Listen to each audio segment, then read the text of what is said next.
ఇక ముఖ్యమంత్రిపై ఎంతమంది పోటీ చేసినా సీఎం కేసీఆర్ను ఓడించే సత్తా ఎవరికి లేదంటున్నారు బీఆర్ఎస్ నేతలు. సీఎం కేసీఆర్ 2 చోట్ల అత్యధిక మెజార్టీతో గెలుపొందుతారని చెప్తున్నారు. బీఆర్ఎస్ హవా తెలంగాణలో కొనసాగుతుందని, కేసీఆర్ను ఢీకొట్టి కలిగే నేత ఎవరూ లేరని బీఆర్ఎస్ నేతలు ఆశాభావం వ్యక్తం చేస్తున్నారు. ఇలాంటి తరుణంలో కామారెడ్డి అటు గజ్వేలులో బీఆర్ఎస్ ఏ విధమైన ప్రణాళికతో ముందుకెళ్తున్నదేది ఆసక్తికరంగా మారింది.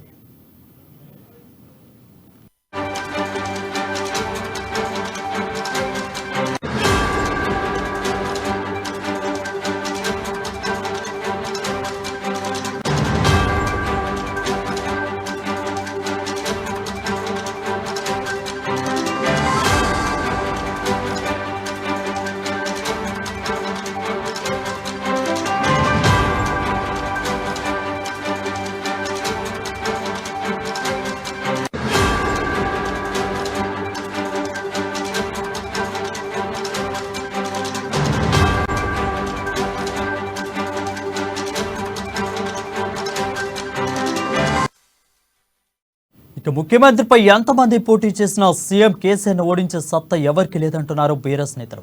సీఎం కేసీఆర్ 2 చోట్ల అత్యధిక మెజార్టీతో గెలుపొందారని చెప్తున్నారు. అదే బీఆర్ఎస్ హవా తెలంగాణలో కొనసాగుతుందని, కేసీఆర్ను ఢీకొట్టి కలిగే నేత ఎవరూ లేరని బీఆర్ఎస్ నేతలు ఆశాభావం వ్యక్తం చేస్తున్నారు. ఇలాంటి తరుణంలో కామారెడ్డి అటు గజ్వేలులో బీఆర్ఎస్ ఏ విధమైన ప్రణాళికతో ముందుకెళ్తుందనేది ఆసక్తికరంగా మారింది. దీనిపై మరింత సమాచారం మా ప్రతినిధి రాజు లైవ్ ద్వారా అందిస్తారు. రాజు, చెప్పండి. వరుణ్, ముఖ్యంగా సీఎం కేసీఆర్ ఈ ఎన్నికల్లో 2 స్థానాల నుంచి పోటీ చేయబోతున్నారు. ఒకటి గజ్వెల్, అదేవిధంగా కామారెడ్డి. ఈ 2 నియోజకవర్గాల్లో కూడా ఈసారి ఎప్పుడైతే సీఎం కేసీఆర్ 2 నియోజకవర్గాల నుంచి పోటీ చేస్తానని ఎప్పుడైతే ప్రకటించడం జరిగిందో, ప్రతిపక్షాలు అప్పటి నుంచి కూడా విమర్శలు అయితే గుప్పిస్తా ఉన్నాయి.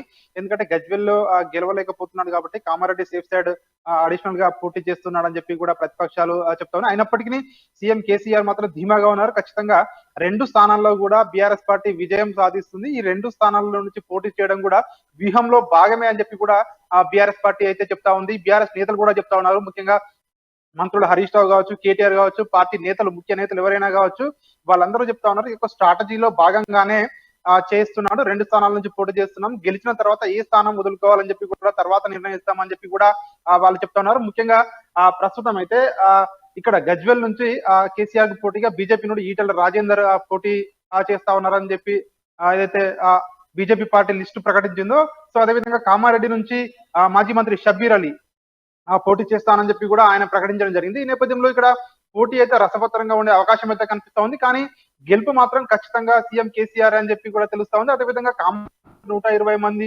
రైతులు ఎవరైతే ఉన్నారో, కామారెడ్డి మాస్టర్ ప్లాన్ లో భూ నిర్వాసులు ఎవరైతే ఉన్నారో, వాళ్ళ ల్యాండ్ కోల్పోయిన వాళ్ళ గ్రామాల నుంచి వచ్చిన రైతులు ఎవరైతే ఉన్నారో, వాళ్ళు 120 మంది కూడా నామినేషన్ దాఖలు చేస్తామని చెప్పి కూడా ఇప్పటికే ప్రకటించడం జరిగింది. అయినప్పటికీ సో చాలా మంది కూడా చివరి వరకు కూడా వాళ్ళ అవకాశం ఉంది అని చెప్పి కూడా పార్టీ నేతలు చెప్తా ఉన్నారు. ఎందుకంటే వాళ్ళతో బీఆర్ఎస్ నేతలు కూడా మాట్లాడతారని చెప్పి కూడా మనకు వార్తలు వస్తున్నాయి. ఏది ఏమన్నప్పటికీ 2 స్థానాల నుంచి కూడా కేసీఆర్ కు స్ట్రాటజీగా వెళ్తా ఉన్నారు. ఖచ్చితంగా అక్కడ బీజేపీ నుండి ఈటెల రాజేందర్ గజ్వేల్ నుండి పోటీ చేస్తా ఉన్నారు. ఖచ్చితంగా ఆయన గెలువడు, అక్కడ ఖచ్చితంగా కేసీఆర్ గెలుస్తాడా అని చెప్పి కూడా పార్టీ నేతలు భావిస్తున్నారు. దీనిలో భాగంగానే మనం చూసుకున్నట్టయితే గత వారం రోజుల క్రితం సీఎం కేసీఆర్ ప్రత్యేకంగా గజ్వేల్ బూత్ స్థాయి కార్యకర్తలతో ఇక్కడ షామీర్పేట దగ్గర ఒక ఫంక్షన్ హాల్లో ప్రత్యేకంగా మీటింగ్ కూడా నిర్వహించడం జరిగింది. అక్కడ కార్యకర్తలతో, బూత్ స్థాయి కార్యకర్తలతో కూడా సీఎం కేసీఆర్ మీటింగ్ లో నిర్వహించి వాళ్ళందరికీ చెప్పడం జరిగింది, ఇక్కడ నుంచి ఇప్పుడు గెలిచిన తర్వాత ప్రతి నెల రోజులకు ఒకసారి ఒక రోజు ఖచ్చితంగా గజ్వెల్ కే కేటాయిస్తానని చెప్పి కూడా సీఎం కేసీఆర్ చెప్పడం జరిగింది. అంటే